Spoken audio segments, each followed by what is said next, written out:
As much as I wanted to share with you, Armin, as an American, I'm so sorry.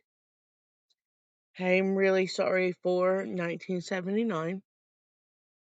Oh, I am very sorry if IDF or the USA had anything to do with the girls' children's school. Thank you so much for what you do, and, I'm just here to listen and learn, and thank you for inviting me into your group. Thank you. That's all I wanted to say. oh, you're so sweet. That's such. You're so sweet, Sherry. Thank you so much for being here. That was the most beautiful message ever. And also, first of all, you have nothing to be sorry about. Obviously, 1979. Um, where the American policies were. Like I'm almost sure you weren't involved in making those decisions unless you are much more influential than I'm assuming right now. Like I don't know Yeah, if you're like been part of the I was cabinet or no. I was a Okay. little Yeah. girl. I was only 11, and I Okay. still recall the, Mm. images on our screen, um, Okay. of, the hostages, etcetera, but, I am so happy, so thrilled to see Iranian woman be able to be freed. I hope we can pull it through and deliver on that, No, and, just keep us in touch, keep us informed, I which you will. I always will. do, about your family too. Thank you, Armin. Oh, I love thank you. you. I'll get done. I love you Bye. too. I love you too. I love you too. But please don't be sorry. Please don't be sorry. You weren't, you whatever whatever happens, obviously you were like we're only responsible for the things that we do, right? And also the US nev- don't be disappointed of United States. United States is a very, very great country that has been the influence of United States in the world has been a net positive, a huge net positive, and no country could ever you can never have zero mistakes. Okay, that's a too much of an expectation from any country. We look at the net result, and the net result of Americans' involvement around the world has been very much on the positive side. The whole world owes United States for the stability that it brings to the world, its economy, its culture, its military, the stability that brings. So, as an American, you should be very don't be sorry about what America does. We have be proud of what America does. Don't it's too high of a expectation for it to have zero mistakes, right? Thank you, Armin. Yeah, no, thank you, thank you. And also with regards to the school, I do want to say that I don't know. We still don't know what has happened. I'm seeing conflicting reports. Um, but I mean, it's a tragedy. Whatever, however it came about, it's a tragedy. Um, the thing is that we have to understand that the number of victims of the Islamic Republic is astronomically higher, and you will have mistakes in war. It's you there's no way that you're not going to have mistakes. Okay, like there's friendly fire, there's miscalculation. This is a huge cost of war, and nobody should like dismiss it as unimportant. um you do have to see though, if you want to avoid any mistakes, if we're looking for zero mistakes, then you have to not go into battle at all. And if you're deciding to go not into battle at all, then the number of girls that you are sacrificing is so much higher than the number of innocent people that die because of mistakes. Does that make sense? Of course it does, Armin. Of Okay. course it does. Well, And I wish there was something I physically could do, especially for the girls on the football team. I just, I cannot, but, and I understand that, but I appreciate you just, talking to me, listening to me, and, I really appreciate of everything that you and Goldie do. Been with you since day 5, oh and, wow. it's, Amazing. so I appreciate everything. Thank you for just listening to me, and like I said, I'm just here to learn, and I appreciate you listening to me apologize. Well, I appreciate you as well, and I appreciate you being here with us. So thank you for that. Okay, well, that was beautiful. Thank you for that. Okay. Oh, and I think Jeffrey, you wanted to mention something. Again, to bounce off of what Armin said, 3 points. One, there's always going to be collateral damage in any military operation. There's just no getting around it, even though you can do everything you can to minimize collateral damage. The United States and Israel, by definition, go out of their way more than any other nation to minimize collateral damage, both in the precision of our targeting and the weapons that are used. And ultimately, and this again is to Armin's point, given the Mullah regime's stated urban use of the urban shield doctrine and or use of civilians as human shields, it is ultimately the Mullah regime that is responsible, regardless of who was the trigger puller, right? You're talking, it was the Mullah regime that has illegally occupied Iran since 1979 that is ultimately responsible for all death and destruction. Period. That doesn't mean it doesn't make it any less tragic. In fact, the fact that you shared your concern about that tragedy and how deeply it impacted you is exactly from a extra personal perspective, you being an individual versus a shitty regime like the mullahs, is exactly what demonstrates what differentiates us from them. Thank you, Jeffrey. I just need to, let Armin go on so he can there's many people here who want to talk to. Thank you. It's okay. No, it's okay. This is today is less people here, and people haven't raised their hands, so we're good. Don't worry about that. All right. Okay. So I think Sherry wants us to move on. Okay. Next, we have All right. Daniel Dome. Hi, I mean, good evening. I have a hypothetical question, but let's say Israel and USA like pull off and stop any operations. Mm. Like, if you have a answer, you can like provide. I don't know. Y- The Iranians in the Iran will like sit and do nothing. Like, I just can't believe. Uh, I just can't believe USA and Israel will stop the operations like, I don't know, like tomorrow evening or something. But let's say they do.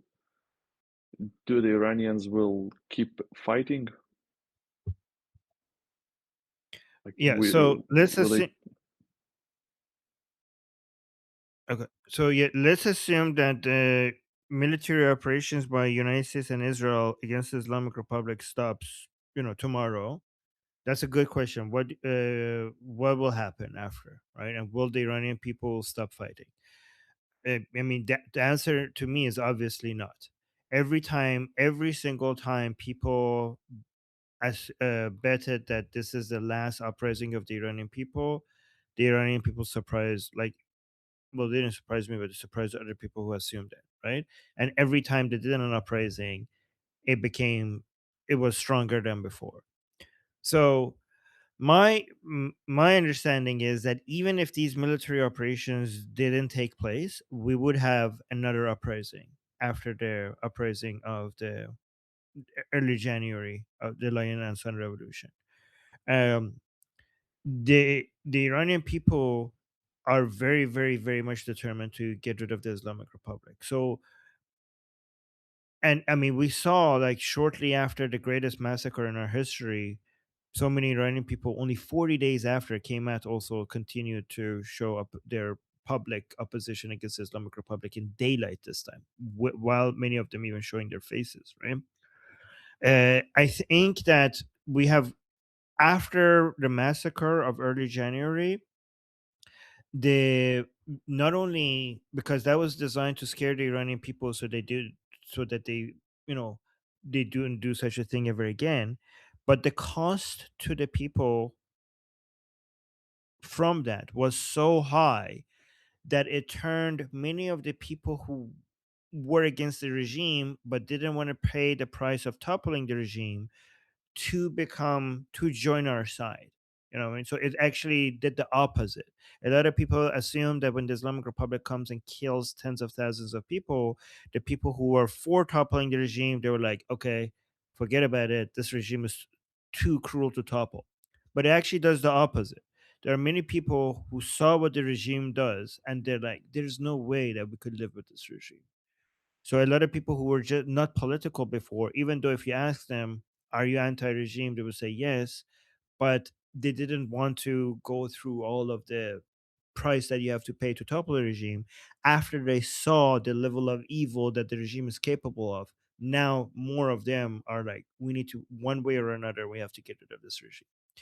So add on top of that the fact that Khamenei is dead, the fact that most IRGC leaders are dead, and we have so much internal division within the Islamic Republic, which is basically makes them weaker than ever.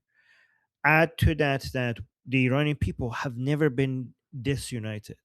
Like, I don't know, like Susie and I remember during the Master Revolution, there was division among us. There was so much division among us, right? Soon after the uprising, once the uprising stopped, we were like on so many different sides and there was so much internal drama that doesn't exist anymore right now. Right now the Iranian people, I've never seen them disunited. Never in my history of political activism have I seen the Iranian people on the same page, right, on what needs to be done, with whose leadership, with what plan. You know, Princess of Pahlavi, Lion and Son, they're so patriotic. So the more divided they get and the more united we are, the more it's likely for the Iranian people to continue to do the uprising, right? Add on top of that the fact that economically things are going to get so much more difficult, right? And that's going to turn more people into revolutionaries. You know, when people, we get more people to a position when there's not that much to lose anymore, right?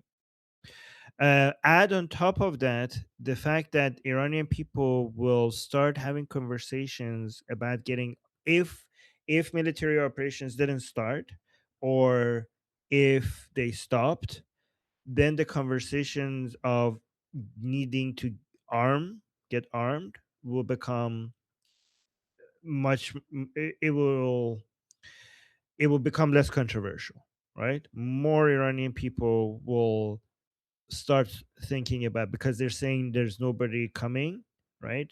And they're not going to, here's the thing, here's what I know, they're not going to tolerate the Islamic Republic.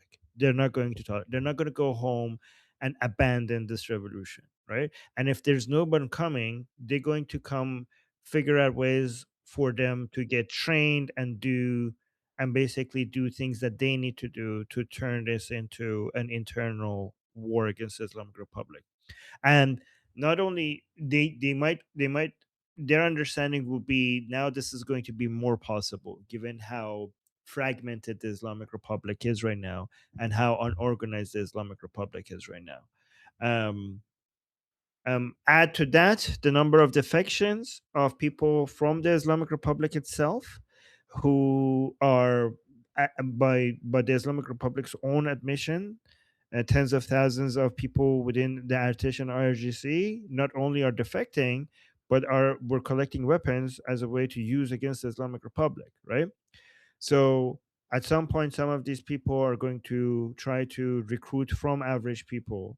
We saw this happening even before this Lion and Sun revolution, like before that. So imagine with the Lion and Sun revolution, a lot will be added to that. So just to summarize, every time people predicted that the Iranian people are not going to come out anymore, they were wrong. And not only that, they came out stronger. So if we just continue with this in this direction, with the Islamic Republic getting weaker and weaker, and the Iranian people getting stronger and stronger, if we just go follow that trend, eventually the Islamic Republic will fall. These military operations, even if they stop without coming to the fall of the Islamic Republic, what they have done is sped up that process. Like even without it, eventually with the Islamic Republic would have fall, but this was a major leap forward. Even if we assume that there's going to they're not going to continue. Does that make sense, Daniel? Yes, I just wanted to add on it that a good sign for me that stuff going in the right way is where when Western media, the mainstream media, is going crazy about the oil prices, the girls in the school, um, starting blaming Israel in doing genocide. When those stuff are kicking in, I know that stuff are going good. And also a small thing that I heard that the 82nd Brigade, or the 82th, I don't know how to say it correctly in English, is traveling to to the Middle East, and that's hell of a logistical operation. Like let's not even count the soldiers themselves, right? So US won't do such operation without, like, oh, let's make a little cruise for the guys from the 82nd Brigade. So I was just curious on like more of the stuff you told that are like, let's assume the operation stops for some reason. So yeah, you just told the stuff I like kind of wanted to hear. Okay. Thank you. Well, I appreciate. By the way, I really appreciate the fact that the way you ask it is shows your genuine concern for the revolution to be successful, and I just want to say how much I appreciate that. Oh, that's sweet. Daniel, you were correct. It is 82nd, but I still really liked to hear you say 82th because that was literally the cutest thing I will hear all day. Okay, Jeffrey, come on up. Oh, I'm so proud of you, Daniel, by you using all the different soft power cues. Look at you, all you guys. I'm gonna bounce off of some of your questions. I'm gonna bounce off of Armin a little bit and answer the question. Well, further, I'll like kind of address it. One, air campaigns against the Mullah regime as it today have actually gone up even higher than what they were before. They're not going down. That's number one. So there is issues and concerns regarding the Strait of Hormuz, as I talked about. Yeah, that's true. Still, Donald is very clear. The IRGC has to get wiped out, and they are indeed getting wiped out. So let's see what we have. We obliterated all their strategic radar. They have no more air defense. I hate saying, I'm going to return to that. I'm not going to say circle back. Saki already adulterated that. So they have no air defense. They have all their C4SRs been obliterated. So command, control, communications, all destroyed. Uh, we've destroyed all their air force. The vast majority of their navy has been destroyed, like their large naval ships. We destroyed a significant portion of their fast attack boats. They were all gone in the first day. So IRGC headquarters and besieged headquarters have been obliterated. 2.5, maybe now 3 layers of their leaders have been obliterated, including that awesome thing that the Mossad did right before they ate some bobs, right in the first 50 seconds of it, where they went, what? They went, we're now coming for you right now. Blue, and then they all kind of got turned into refried guacamole on the inside of the thing. We literally hit the Ayatollah with 7 ballistic hypersonic missiles from fucking outer space that all hit him in his bunker underground septic tank at the same time and splattered him on the inside like, the stinky, toothless, pickle-eating hobo that he is. He's done. His son is probably dead and or on his way out after he took his leg, and now they had to put up a cardboard cutout. So all of that to say, at this point, like and the IRGC, a lot of its main military, like army-based, like heavy stuff has been obliterated. They're rapidly running out of shit. So, right? So the question still stands, though. What happens if all operations stop tomorrow? Like you're thinking, like, does this mean that everything's for naught? What can we do going forward? Remember what I said to you before we started recording about the things to set up Track 2 material supports and the role that Ukrainians are now playing? Right? Imagine what it's like particularly flamingos being built in UAE, right? Smart guys, Ukrainians. So flamingos, very much easy to make, very long range, very large warhead, very tight accuracy. Can be built to scale, they're attritable, especially when you have no air defense. Or say things like, don't ask me to pronounce other. That's the only one I can't pronounce Ukrainian words. I'm Italian. We use all vowels. Somehow Ukrainians use all consonants. There's no way I can pronounce that shit. Many of the different long-range strike munitions that Ukrainians have developed are looking to be used in mass against the IRGC and Mullah, regardless of what happens at the state level. One way or another, they're dead, and they know it, right? Baba Yaga, definitely on its way, just like I posted in the thing. Looks like Baba Yaga is also thirsting for some Mullah blood. There's nothing they can do to stop that shit.